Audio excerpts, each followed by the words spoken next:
My predictions for 2025 in the audio industry, the studio world. Now, my predictions are very focused around digital recall. I do feel that 2025 is going to be that year that a lot of brands are going to go into digital recall. And now, look, I have a lot of kind of inside knowledge. I consult with a lot of companies, and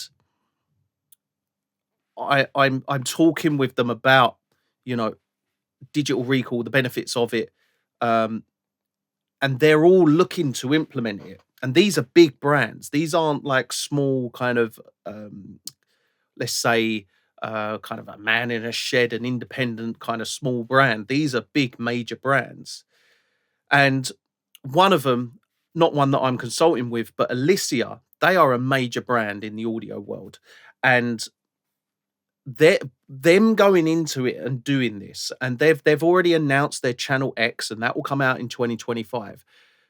But just those sorts of brands announcing that they're gonna start doing digitally recallable gear, and I don't suppose they'll stop doing gear that isn't digitally recallable, um, but there'll be a digitally recallable version of a lot of the gear they already have.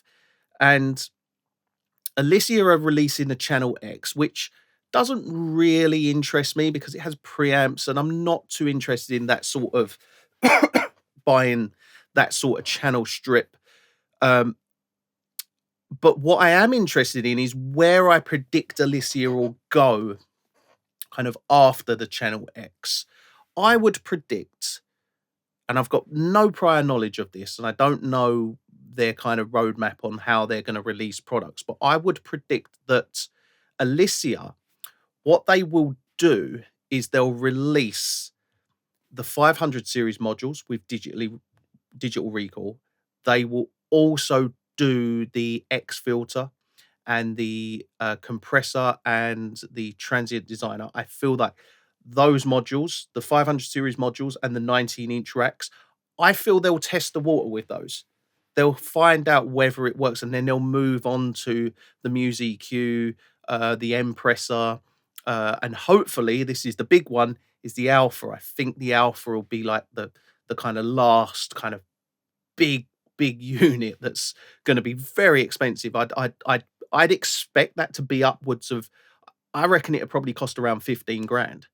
And I'll be honest, I will buy two of those because that compressor is incredible. We've got one in Studio A, and I would love one in here. And I know Nick has already said if they bring out a digitally recallable one, I will swap in the Alpha without digital recall for a digitally recallable one. The thing with Alysia, the good thing with Alysia is, they're a company that's been around for a long time. When they do something, they do it properly. So I very much think that they're going to go full steam ahead with the digital recall side of things. Now, there's a lot of companies that are doing it, and without saying who I know who's doing it, I'm going to talk about companies that I suspect will do it, and I feel they will do it. Now, again, I haven't consulted with them about this, but I expect them to go down this route. SSL will go digitally recallable in 2025. Now, I've not been told anything about this, whether they will or whether they won't. I just expect it. It's the logical progression for them. They've already got all the plugins. They've got great plugins that are out. You know, they are very much the kind of there when you look at the cost of things. SSL now are very much at the bottom of cost wise. It's not hugely costly units. Like, what is it, 1600 pound for a SSL Fusion. I would predict, and I predict this every single year, that there will be an SSL Fusion Mark II that will come out, and it will have digital recall. I very much predict that to happen. And like I say, I've got no prior knowledge of whether this will happen, but I just think it's logical on what they should do, because they've held back releasing an actual Fusion plugin. And I feel like they'll the next logical step is to release it as this fusion with Digital Recall that has a plugin attached to it. That I think's going to be really, really good.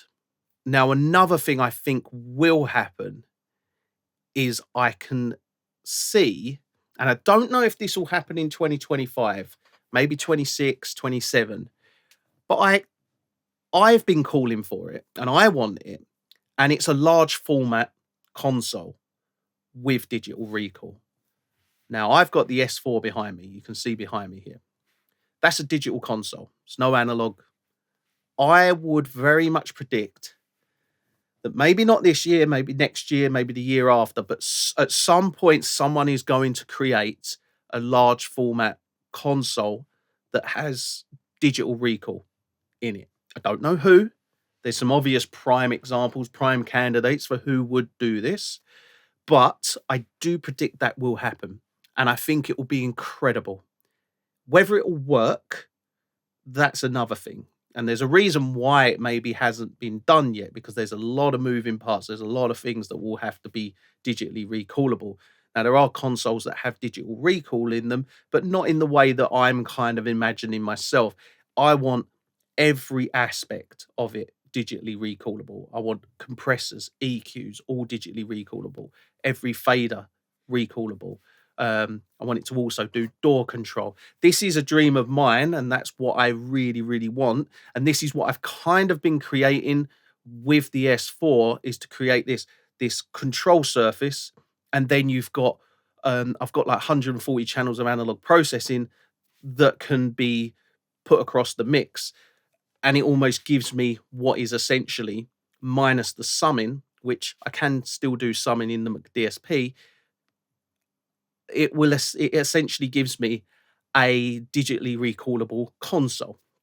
But I do think that there's maybe a gap in the market for someone to create a digitally recallable console, large format, maybe, I don't know, maybe 48 channels.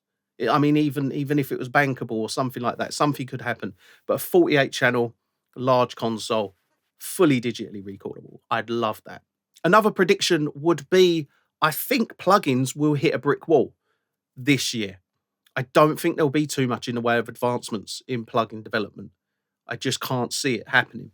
I think the majority and everything, 99% of what we actually need has been created. And you'll see in 2024, it was just another rehash of another plugin. People have got massively fed up, I feel, with plugins. Whenever you look at forums or whenever you look at the comment sections on a YouTube video, it's just another plugin.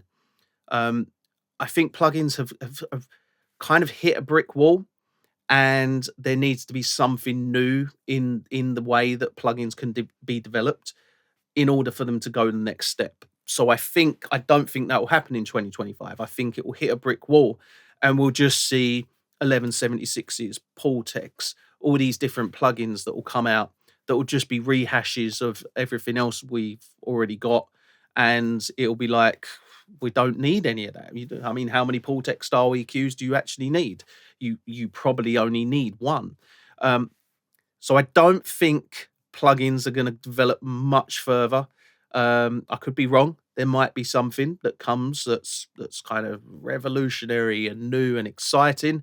But in all honesty, I have not been excited about plugins for a long time, and they just don't buzz me anymore. And it's sad to say, because I do genuinely like plugins, and I feel they have a very, very big purpose especially in my workflow. But I just think we've kind of hit a brick wall now where there's nothing coming and there's nothing going to come. I might be wrong. This is why it's called prediction. But I don't think in 2025 we'll see anything new and exciting and revolutionary. I just can't see it happening. I think further down the line we'll have things like AI really kind of doing good things inside plugins. I just can't see it at the moment. I can't see anything actually being developed that's going to really excite us in any way where it's like, oh, wow, that's something new and exciting to get excited about. I think it will just be more of the same of what we've already got, and we've got way too much of that already. I think in 2025 as well, more people than ever will start to go down the route of analog hardware. And I think there's a few reasons for that. One of them being that people are kind of realizing that plugins, they're not quite there. They're not quite we're if you're just using plugins, you you can't get the same sound as someone using analog, and this is factual. I know this myself because I've been on a journey myself with wanting to use just digital plugins, and then gradually kind of adding more and more analog hardware and noticing, okay, this, sonically you're getting such a better sound. And I think more people than ever are realizing that. And I've personally seen more people getting into hardware. I speak to a lot of people and they're buying their first units, for instance. I think as well, with the addition of all this digitally recallable stuff, the jump from going from in the box to going into hardware, we've kind of bridged that gap of, well, now you get a plugin out the box in hardware format with the digital recall. It acts like a plugin, it feels like a plugin, but you're actually using a piece of hardware, and you gain all the benefits of what you benefit from when using a plugin, but you sonically have a better sound because you're using analog. And the more people that are moving over to that are going, wow, I can really tell the difference. And people can tell the difference. And it's only once they start using it, they understand it, and they start to hear how much better their sound is.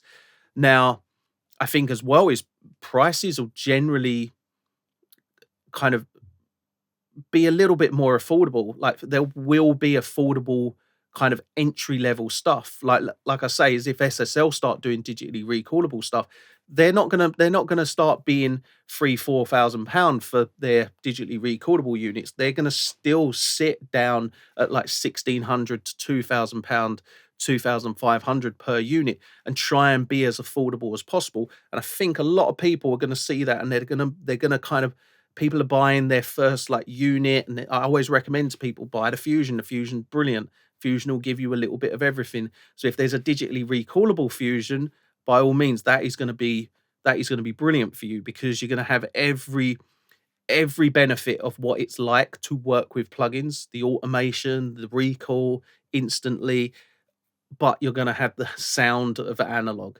And that's where I think it's going to bridge that gap between people who are in the box moving over to analog.